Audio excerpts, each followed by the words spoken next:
gente linda da EJA. Estou aqui no estúdio da EMAD para mais uma aula de arte. Eu sou a professora Vilma Campos e estou aqui no estúdio com Ingrid, fazendo a interpretação das Libras, para a nossa aula ficar bem inclusiva. Hoje a gente vai para a segunda parte, né, da nossa aula sobre as representações do corpo. Lembrando a vocês que a gente ainda vai ter mais uma aula, né, porque a nossa aula é curtinha, só 7 minutos, não dá para a gente ver tudo que é importante a gente ver assim numa aula só, né? Na verdade, nem em 3, mas a gente vai fazer aquilo que é mais importante, digamos assim, e vocês podem explorar isso na sala de aula de vocês. Falem com o professor ou a professora de vocês, se vocês tiverem interesse em conhecer mais, tá? O que a gente vai trazer aqui é mais uma provocação e vocês podem fazer uma pesquisa para conhecer mais sobre o assunto. Vamos lá? Então, na aula passada a gente viu, né, que essa necessidade de representar o corpo, né, através da imagem, ela vem lá da pré-história, passando por todas as civilizações. A gente viu aí no Egito.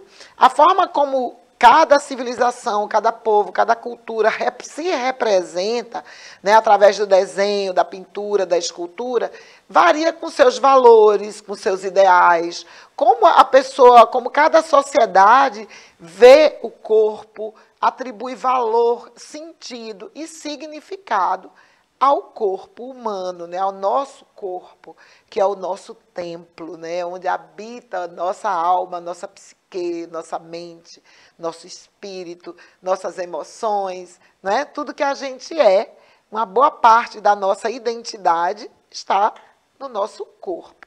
Então, os egípcios, eles criaram uma forma bem diferente, bem única, né, que os estudiosos deram o nome de lei da frontalidade, né, que eles representavam o corpo humano visto o corpo de frente, né, com os ombros como se a gente estivesse de frente, mas o rosto ficava de lado.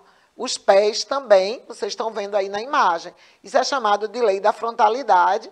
E eles acreditavam, porque a arte egípcia ela tem um sentido religioso muito forte, como eles acreditavam, né, que a alma voltava em outra vida, eles queriam que tudo ficasse o mais fácil de ser reconhecido, né, pelo espírito em sua volta. Então, a arte egípcia ela tem um componente, né, de arte fúnebre muito grande, de arte religiosa e também, né, de registro, né, da realidade.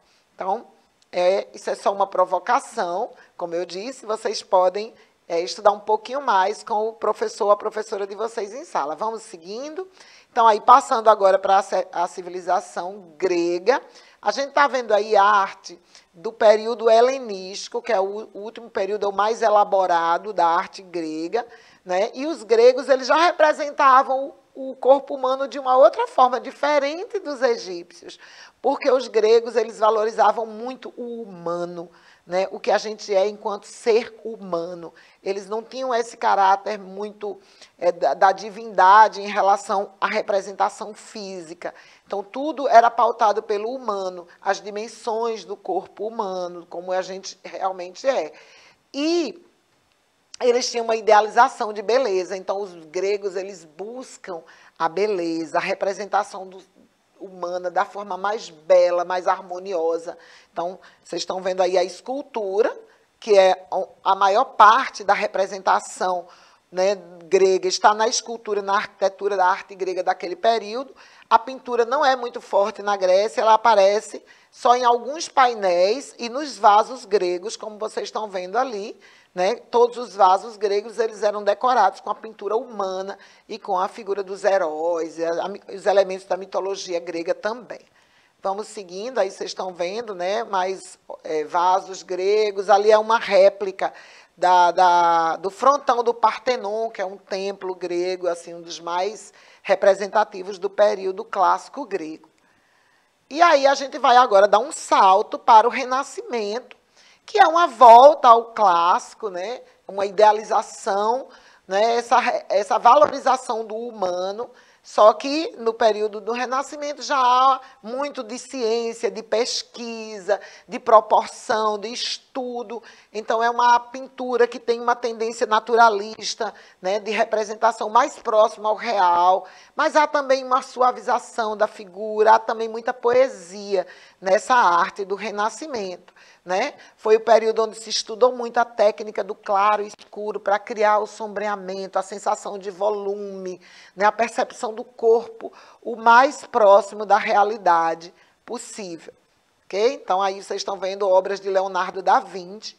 Existiam outros artistas no Renascimento, aí essa outra obra também, do Sandro Botticelli, que é um artista muito importante do Renascimento. Então, quem quiser conhecer mais, pode pesquisar, né, estudar um pouquinho mais. Vamos agora passar ao período barroco, a gente vai encerrar com o barroco.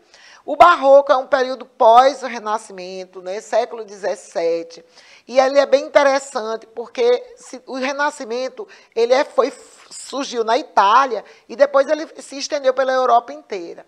Mas no Renascimento, apesar do humanismo, ele ainda tem uma forte relação com a Igreja Católica. Já no Barroco, já foi depois da Reforma Protestante, então essa arte ela ficou muito forte na Holanda, nos países, né, mais para o norte, onde já havia uma tradição protestante, e aí não há muito essa representação da coisa religiosa, né? Já tem outros temas, né, que aparecem e tem uma dramaticidade muito grande. Vocês estão vendo aí que aquela suavidade do Renascimento, aquele equilíbrio, ele já não está mais presente, já é muita energia, muita emoção, né? Vocês estão vendo aí, bota aí de novo, por favor, essa imagem. Vocês estão vendo a primeira imagem aí, a barca, né, a tempestade, as ondas, é muito emotivo o barroco.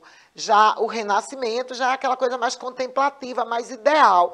Aí o barroco italiano, vocês estão vendo obras do Caravaggio, e aí já tem um componente religioso. Vocês estão vendo aí Jesus tirado da cruz. Vê como é diferente, como é forte, como ele vai buscar a emoção, né? A obra está em sentido diagonal para criar um desequilíbrio, uma tensão. Aqui Judite cortando a cabeça, né, do seu algoz. Né? Então, vocês estão vendo aí que são cenas também religiosas, mas o barroco esteve presente tanto na Itália, como nos países do norte e outros países da Europa. Essas duas vertentes são as que mais se destacaram, por isso eu trouxe elas para vocês hoje. Então, a gente vai encerrar por aqui, a gente vai dar uma pausa, e a gente vai voltar na próxima aula, já com a representação do corpo nos nossos dias, tá bom? Não dá para a gente fazer tudo numa aula de 7 minutos. Então, me despeço de vocês. A próxima aula vai estar bem interessante também. Até lá!